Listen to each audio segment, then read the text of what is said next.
Frères et sœurs, aujourd'hui nous allons aborder un thème qui peut paraître un peu futile à y regarder rapidement.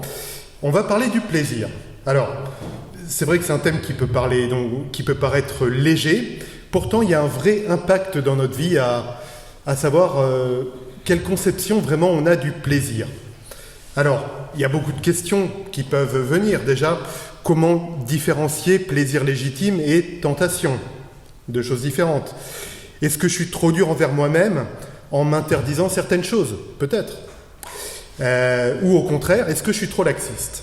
Alors, on ne va pas aborder, rassurez-vous, le sujet en mode checklist. En fait, vous n'allez pas repartir de là avec une checklist ou, je sais pas, par exemple, si vous arrivez après devant un cinéma, vous regardez « Ah, non, le film, il n'est pas bien là sur la checklist, on ne peut pas prendre plaisir à voir ce film. » Voilà. Donc, on va aborder vraiment les choses avec un texte biblique qui parle du plaisir. Alors, avant d'aborder le texte lui-même, poser les choses. Une première affirmation qu'on peut faire, c'est que le plaisir fait partie du plan initial de Dieu pour nous. En fait, ça se voit très tôt en Genèse 2, verset 8, où on nous parle du Jardin d'Éden. Littéralement, Jardin d'Éden, c'est le pays des plaisirs, le pays des merveilles, exactement. Donc, ce pays des merveilles, en fait, on voit que Dieu ne voulait pas quelque chose de dur, d'abrupt pour l'homme.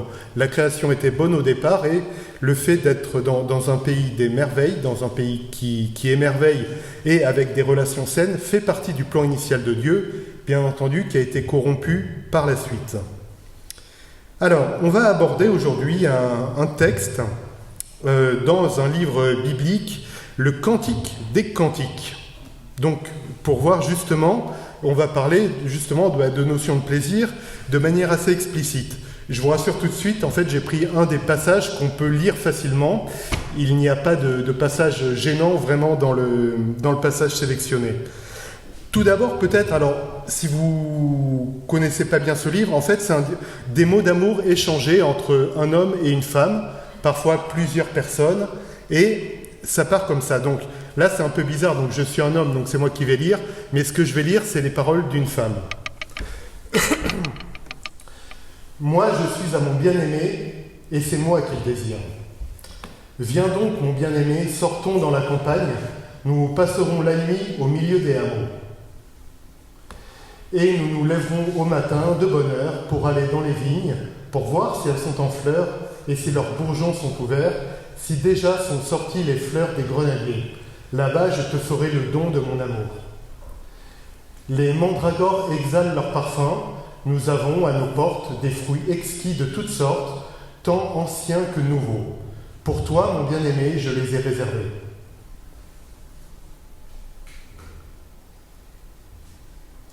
Ah, que n'es-tu, mon frère, allaité par ma mère ? Te rencontrant dehors, je pourrais t'embrasser sans que l'on me méprise. Je pourrais t'emmener, je te ferai entrer au foyer de ma mère. Là, tu m'enseignerais et je te ferai boire du bon vin parfumé de mon jus de grenade. Son bras gauche soutient ma tête et son bras droit m'enlace. Ô filles de Jérusalem, ô, je vous en conjure, n'éveillez pas, non, ne réveillez pas l'amour avant qu'il ne le veuille. Qui donc est celle-ci qui monte du désert, s'appuyant sur son bien-aimé ? C'est dessous le pommier que je t'ai réveillé à l'endroit où ta mère t'avait conçu, oui, au lieu même où te conçut celle qui devait t'enfanter. Mets-moi comme un seau sur ton cœur, comme un seau sur ton bras. L'amour est fort comme la mort, et la passion est indomptable comme le séjour des défunts. Les flammes de l'amour sont des flammes ardentes, les flammes de la foudre venant de l'Éternel. Et un dernier verset après ça qui nous dit, c'est le verset 7, « Même les grosses eaux ne peuvent éteindre l'amour, et les fleuves puissants ne l'emporteront pas. L'homme qui offrirait tous les biens qu'il possède pour racheter l'amour n'obtiendrait que mépris. » Parole du Seigneur. Alors frères et sœurs, c'est vrai qu'on peut être un peu décontenancé en regardant un texte comme celui-ci. Il y a d'autres passages encore plus explicites, même sur la relation homme-femme dans le Cantique des Cantiques. Alors, on va procéder en trois parties. Tout d'abord, on va voir que le plaisir est un don de Dieu.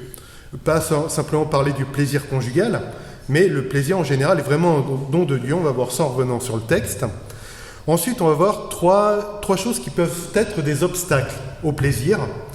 Et enfin, on va voir des obstacles majeurs qui vraiment fait en sorte que le plaisir de grâce de Dieu devient parfois un fardeau. C'est l'idolâtrie du plaisir. Alors, tout d'abord, donc, comme je disais, c'est un livre un peu particulier.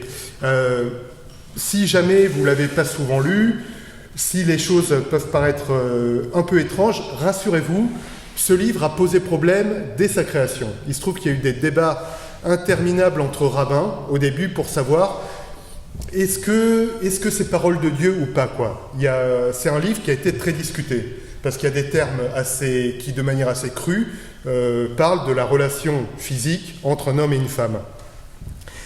L'Église chrétienne aussi a eu des soucis à l'intégrer au début.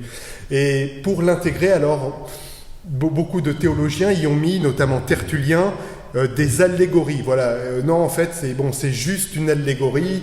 Ça ne parle pas vraiment d'un homme et d'une femme. Ça parle des relations entre l'âme, l'esprit, Dieu, etc. Bref, il a été intégré sur le bout vraiment du bout des lèvres, mais heureusement, il a été intégré. Alors, une lecture quand même qu'on peut retenir, c'est que, en fait, alors certes, c'est des termes très poétiques, mais non, il s'agit bien de la relation conjugale d'un homme et d'une femme explicitement dans ce texte. Alors, c'est bien d'amour dont il est question, et une chose qu'on peut voir, c'est que c'est pas n'importe quel amour, parce que c'est vrai qu'on peut trouver choquant de trouver un texte parlant explicitement d'amour physique, mais en lisant, alors c'est un peu plus haut, c'est au chapitre 2, donc Cantique des Cantiques, chapitre 2, verset 16, « Mon bien-aimé est à moi, et je suis à lui ». Donc on ne parle pas de n'importe quel amour, on parle quand même d'un amour exclusif entre un homme et une femme. C'est rappelé aussi dans le texte qu'on vient de lire, au chapitre 7, verset 11, « Moi, je suis à mon bien-aimé, et c'est moi qui le désire ». Voilà. Donc on parle d'un amour, je dirais, réglo, entre un homme et une femme, amour exclusif. Une première chose qu'on peut voir, c'est que, et ça se sent même par les images employées, quelque part est rejetée une conception qui pourrait être brutale, je dirais, brutale de l'amour. Tout est très poétique, et notamment est employé un terme au verset 14, chapitre 7, verset 14, on nous parle d'un fruit un peu mystérieux, c'est pas un mot commun, en tout cas il est employé que 2 fois dans la Bible, de mandragore. Donc chapitre 7, verset 14, là-bas je te ferai le don de mon amour, les mandragores exhalent leur parfum. Nous avons à nos portes des fruits exquis de toutes sortes, des nouveaux comme des anciens. Donc la mandragore, en fait, c'est utilisé ici en image vraiment de quelque chose de doux. Un commentateur, Alfred Cohen, donc, qui a commenté ce verset, dit ceci. C'est un théologien du siècle précédent, du XXe siècle. Il dit « La femme a mis en réserve des fruits nouveaux à côté des anciens, près des portes, afin qu'ils puissent en profiter ensemble. Cette provision est signe de tendresse et nous rappelle l'amour prévoyant de Dieu qui réserve tant de bienfaits à ceux qu'il aime. » Voilà, donc par le vocabulaire employé, comme avec des références à des choses qui paraissent un peu mystérieuses, hein. Mandragore, on ne le place pas tous les jours dans une conversation. Personnellement, voilà. Donc là, on le lit, mais ça montre un des premiers enseignements que l'amour entre deux personnes, le plaisir, est quelque chose de tendre et n'est pas quelque chose de malsain. Ensuite, il y a quelque chose en fait d'assez amusant. Alors, sans prétendre répondre directement à une question, mais il y a quand même une observation, c'est que l'auteur du texte semble être conscient, en fait, des problèmes que peuvent soulever en public une relation. Donc, quand un homme et une femme, voilà, se rencontrent, décident de vivre leur vie dans le Seigneur, il peut être parfois gênant, je ne sais pas si ça vous est arrivé, mais d'être devant les autres. Et parfois, il y a des réflexions entre du couple naissance et est-ce qu'on doit le dire ou pas aux autres, et est-ce qu'il vaudrait mieux pas que ça reste secret. Et c'est très étonnant parce qu'on voit que c'est des problématiques en fait qui ont traversé les âges. Au chapitre 8, verset 1, voilà, il est dit « Ah, que n'es-tu mon frère allaité par ma mère, te rencontrant dehors, je pourrais t'embrasser sans qu'on me méprise. » Parce qu'en effet, dans les sociétés donc, du Proche-Orient ancien, le contexte où a été écrit ce texte, les marques même d'affection entre couples étaient assez mal vues. Il fallait garder une certaine distance. Mais en revanche, il y avait des marques accolades d'affection entre frères, sœurs, mère, fils, etc. Là, c'était bien. Donc, c'est quand même étonnant de voir que cette problématique, et comme je disais, sans prétendre y répondre, mais cette problématique de, finalement, comment faire pour... on est amoureux, mais pour le montrer ou pas, était déjà présente à l'époque. Enfin, ce que le texte dit clairement, c'est que le plaisir, et on l'avait dit au début, c'est une grâce de Dieu. Donc au chapitre 8, verset 6, « Mets-moi comme un sceau sur ton cœur, comme un sceau sur ton bras, l'amour est fort, comme la mort, et la passion est inflexible, comme le séjour des défunts. Les flammes de l'amour sont des flammes ardentes, une flamme venant de l'Éternel. » Donc c'est des images fortes, les flammes de la foudre venant de l'Éternel. Et donc le plaisir vient de l'Éternel. Alors oui, effectivement, là on parle de relations conjugales entre un homme et une femme, mais on va voir un peu plus tard dans d'autres exemples que le moteur, c'est le plaisir qu'on peut avoir en Dieu qui finalement va faire que nos plaisirs, qu'on peut voir indirects, par exemple, si vous mangez, passez un bon repas, en famille ou entre frères et sœurs, c'est un bon moment que vous allez passer, donc quelque part on peut se dire, finalement Dieu il n'est pas intervenu là-dedans, c'est moi qui ai bien fait la cuisson des steaks, qui ai fait les pâtes juste al dente et une bonne sauce tomate, mais en fait c'est un plaisir que Dieu permet. Dieu permet ces plaisirs des sens et c'est une vraie bénédiction. Et d'ailleurs, le Nouveau Testament emploie un vocabulaire très fort pour parler de l'amour du Seigneur, notamment dans sa lettre aux Éphésiens, au chapitre 3, entre les versets 17 à 19, Paul dit ceci : « Que le Seigneur habite dans vos cœurs par la foi, enracinés et solidement fondés dans l'amour, vous serez ainsi à même de comprendre, avec tous ceux qui appartiennent à Dieu, combien l'amour du Christ est large, long, élevé et profond. Oui, vous serez à même de connaître cet amour qui surpasse tout ce qu'on peut connaître, et vous serez ainsi remplis de toute la plénitude de Dieu. » Voilà, donc ce qu'on peut dire pour un peu ce qu'on... Alors il y aura d'autres choses à dire sur ce texte, mais pour reprendre les points, c'est que le plaisir, comme on l'a vu par tout ce vocabulaire employé, n'est pas quelque chose de brutal, surtout le plaisir conjugal, c'est un rapport sain entre époux, un rapport mutuel. Ce qu'on peut dire aussi, c'est que l'auteur est conscient, comme on l'a vu, des problèmes qui peuvent exister sur est-ce que je vais dire ou pas aux gens qu'on est ensemble, comment le montrer. Alors actuellement, ce serait des débats, est-ce qu'on se tient la main en public, etc. Et enfin, on a vu que le plaisir, bien que là il est procuré donc mutuellement par les époux, dans le cadre conjugal, mais c'est quelque chose, une grâce qui vient de Dieu. Ceci étant exposé, donc on va passer à la deuxième partie, trois obstacles ou en gros trois choses qui peuvent pervertir ce désir, qui comme on l'a vu était déjà présent dès la création du monde, dès la Genèse. Alors, la première chose, c'est le risque d'être trop rigoriste. En fait, à vouloir parfois bien faire et du coup s'enlever quelque part des plaisirs. Pour donner un exemple, alors, je ne sais pas si vous le connaissez, mais c'est un exemple assez célèbre. Un très grand théologien du IIIe siècle, après Jésus-Christ, Origène, un peu considéré comme le père de l'exégèse moderne. C'est lui qui a commencé à réfléchir sur les problématiques de texte, etc., mais a eu une lecture très littérale d'un verset qui disait, on trouve ça dans Matthieu 19, verset 12, « Il y en a qui se font eunuques pour le royaume de Dieu ». Origène, en fait, a pris la chose de manière littérale, il s'est fait eunuque de manière littérale, et en fait, il s'est émasculé. Donc, il a pris le verset de manière littérale. Alors, ce qui est étonnant d'ailleurs, parce qu'Origène était un très très fin exégète, hein, vraiment, c'est sans doute un des premiers vrais exégètes du texte biblique. Pourquoi il en est venu là? Alors, on ne va pas faire la psychanalyse de quelqu'un qui est mort il y a 1700 ou 1800 ans, ce serait assez déplacé. Mais il a pris de manière littérale un verset. Alors que l'amour de Dieu et le fait que Dieu veuille le plaisir conjugal pour un couple est manifeste dans toute la Bible. On l'a vu avec le texte qu'on a lu du Cantique des Cantiques. On voit que dans le Nouveau Testament, alors c'est vrai que l'apôtre Paul est célibataire, mais des apôtres sont mariés, l'apôtre Pierre est marié notamment. Voilà, donc il n'y a pas une criminalisation du plaisir conjugal. Donc voilà, premier écueil, c'est avoir une lecture rigoriste de certains passages, et une lecture où on prend, vous savez, c'est un travers parfois qu'on retrouve, isoler un verset, à trop isoler un verset, et à ne pas prendre l'ensemble de la révélation, on tombe là-dessus. Donc oui, en lisant, il y en a qui se font eunuques pour le royaume de Dieu, certes, Origène lui en a déduit qu'il devait carrément s'émasculer, elle l'a fait physiquement. Voilà. Un deuxième écueil, alors là il est plus général, tout simplement c'est le monde dans lequel on vit.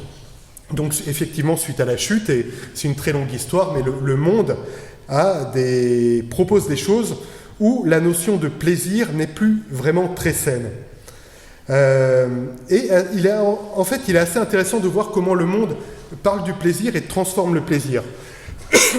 Par exemple, on peut parfois acheter, alors comme j'avais dit, on a beaucoup parlé du plaisir conjugal, mais il n'y a pas que ça, il y a le plaisir qu'on peut avoir à lire, le plaisir qu'on peut avoir à jouer, etc. Mais des plaisirs sont parfois pervertis. Par exemple, alors c'est pas pour criminaliser, parce que ça m'est arrivé aussi d'en profiter, mais vous savez que c'est actuellement le Black Friday. Donc si vous avez Facebook, vous avez dû forcément voir des pubs, à savoir qu'il y a beaucoup de réductions sur du matériel high-tech, sur des livres, sur des CD, enfin je ne sais même pas si ça s'achète encore des CD, mais sur beaucoup de choses. Bref, on est passé de quelque chose qui peut donner du plaisir, à savoir écouter de la musique, un CD, lire un livre, se procurer un bon outil de travail pour travailler, à un consumérisme qui vous dit c'est le Black Friday, en gros, faut que tu achètes. En gros, si tu n'achètes pas maintenant, c'est vraiment que tu n'as rien compris à la vie. En gros, on est passé de choses qui donnent du plaisir, je disais, comme des outils qui peuvent donner du plaisir, comme un livre, comme quelque chose pour écouter de la musique, à une consommation exacerbée. Alors, il y a aussi, donc ça c'est pour parler des pratiques de consommation, mais il y a aussi par exemple les arts. Et là c'est assez lézard, pas le lézard à quatre pattes et qui court, le lézard. En fait, il y a des choses assez intéressantes, c'est de voir l'évolution de certains artistes. Alors un chanteur que j'aime beaucoup pour sa première période, Serge Gainsbourg, qui avait des très belles chansons pour parler de l'amour, des chansons comme La Javanaise, L'eau à la bouche. Mais en fait, on a vu qu'il y a eu une perversion progressive de son art. Il a commencé à faire des chansons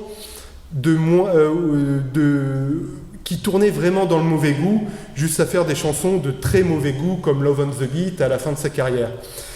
Bref, on voit que déconnecté quelque part de Dieu, des choses qu'on aime bien se transforment vraiment en produits de consommation, donc le plaisir devient consommation, et on peut être amené, partant d'un bon fond, comme les premières chansons pour citer l'exemple de Gainsbourg, à progressivement proposer des choses carrément malsaines.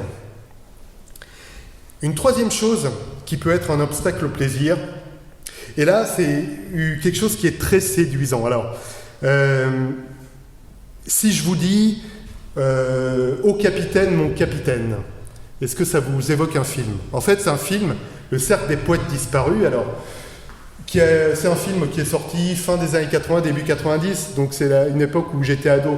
Donc c'est un film en fait qui a eu beaucoup d'impact sur toute une génération. Pour ceux qui n'ont pas vu, en fait, c'est un collège d'étudiants un peu strict, et arrive un jour un professeur interprété par Robin Williams, un professeur un peu subversif, qui monte sur les tables, qui dit en gros faut penser par vous-même, Donc jusque-là, ça va. Rassurez-vous, je ne vais pas monter sur l'autel. Et ce professeur leur dit profite du jour présent. En gros, c'est un des messages.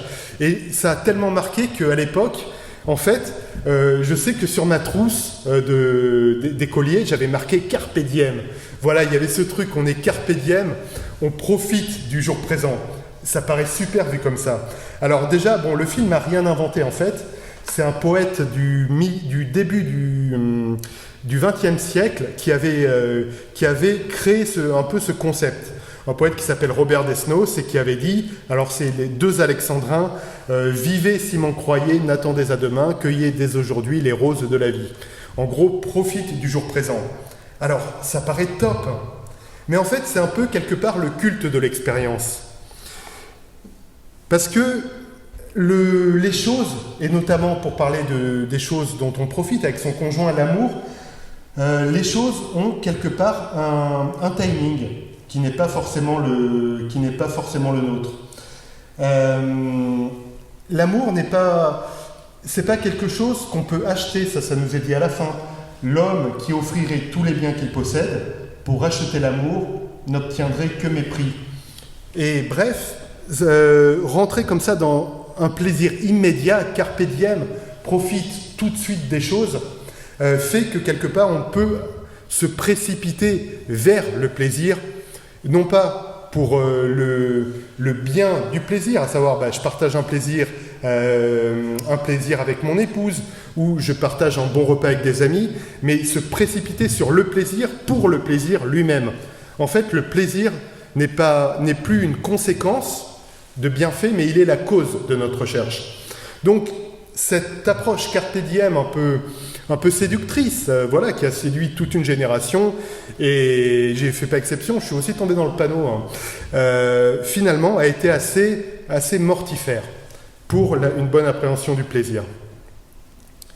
Et du coup, on en vient au troisième point, et il y a un peu un lien, un peu sur une des objections majeures qu'on peut trouver au plaisir. Donc, c'est l'idolâtrie du plaisir. Et c'est un peu ça, en fait, quand le plaisir n'est plus la conséquence logique d'une bonne cause, cette bonne cause étant Dieu, étant ce que Dieu permet, étant les moments qu'on a entre frères et sœurs,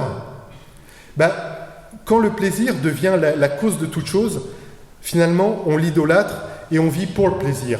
On ne vit plus pour ses proches, pour sa famille, on ne vit même parfois plus pour Dieu, mais on vit pour une cause qui est le plaisir. Et cette idolâtrie, en fait, a été combattue. Alors, elle a été combattue du temps d'Israël, du temps donc de tout ce qui nous est raconté dans l'Ancien Testament. Et Paul a dit une chose assez intéressante. Alors, c'est pas à côté c'est pas au sujet des relations conjugales, mais c'est que à Corinthe, il y a des gens qui avaient des problèmes avec de la viande. En fait, les gens, il y a de la viande qui était destinée à des idoles dans la ville de Corinthe à être sacrifiée. Du coup, se posaient des problèmes, des questions. Et cette viande, en fait, est-ce que je peux en manger ou pas ? Et en fait, une des premières choses que nous dit Paul est assez intéressante. Donc, on trouve ça en 1 Corinthiens 10, versets 13 à 14.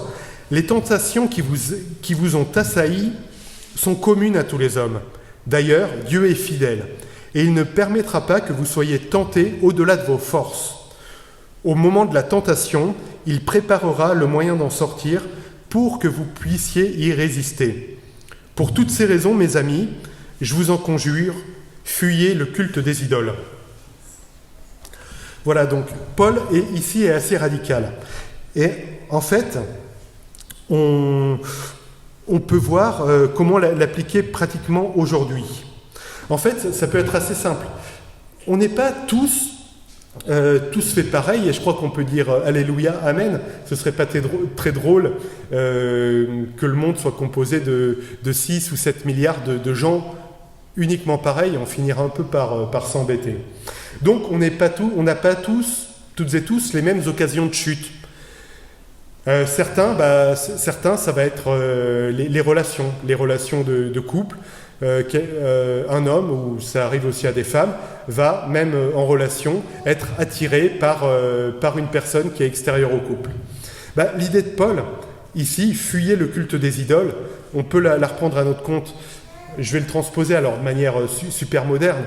En gros, si tu sais que pour toi, c'est une occasion de chute, quelque part, de rencontrer une personne, tout simplement, recentre-toi sur ce qui est bon, déjà avec la personne avec laquelle tu es, et avec ta famille. Ça peut être, imaginons, alors là c'est basique, mais si l'occasion de chute, par exemple, c'est l'alcool, ça existe. C'est un plaisir, même l'alcool, le vin, etc. Évidemment, avec modération, comme heureusement le rappellent les publicitaires. Mais il peut y avoir un problème. Si l'alcool est une occasion de chute pour toi, effectivement, ne fais pas de l'alcool une idole. Alors ça peut paraître simple, dit comme ça, ne pas faire de l'alcool une idole, ça peut paraître évident, mais pour les personnes qui sont touchées par ce mal, c'est vraiment moins évident. Du coup, fuyez le culte des idoles, fuis les occasions qui te donneront de rentrer dans un processus où tu vas boire de l'alcool. Peut-être fais des dîners avec ta famille et les personnes qui ne sont pas tournées vers nécessairement l'obligation de finir une soirée avec 3 ou 4 bouteilles de whisky. Oui, parce qu'on va se dire finalement, je vais aller à cette soirée mais je ne vais pas boire. Je vais y aller, je sais que c'est des potes, à chaque fois ils finissent à 3-4 heures du mat avec plein de bouteilles d'alcool, mais j'y vais juste comme ça.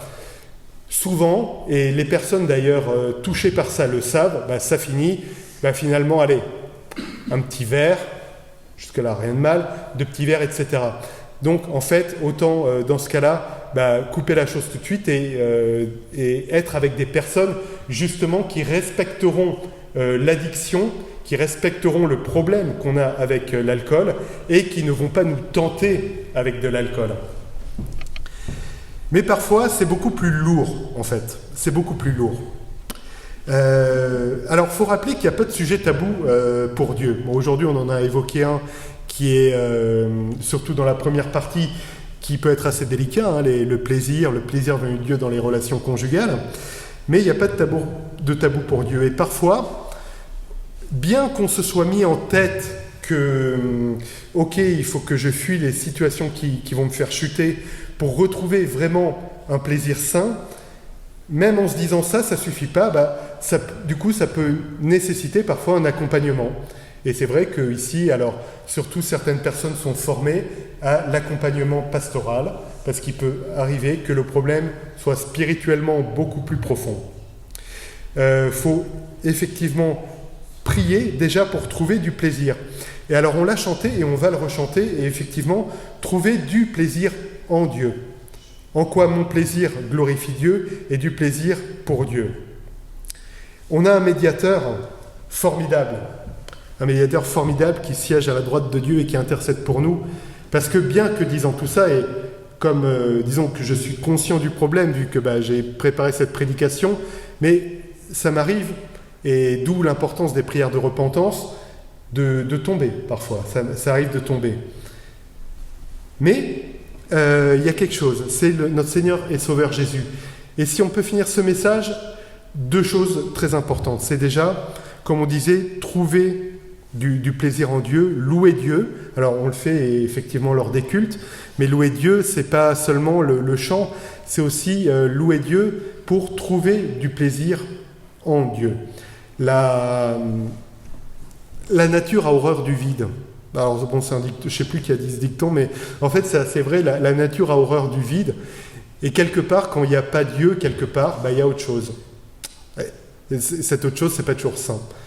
Et c'est là où vraiment se tourner vers Dieu permet d'avoir des plaisirs, et qui du coup, des plaisirs vont être meilleurs à long terme.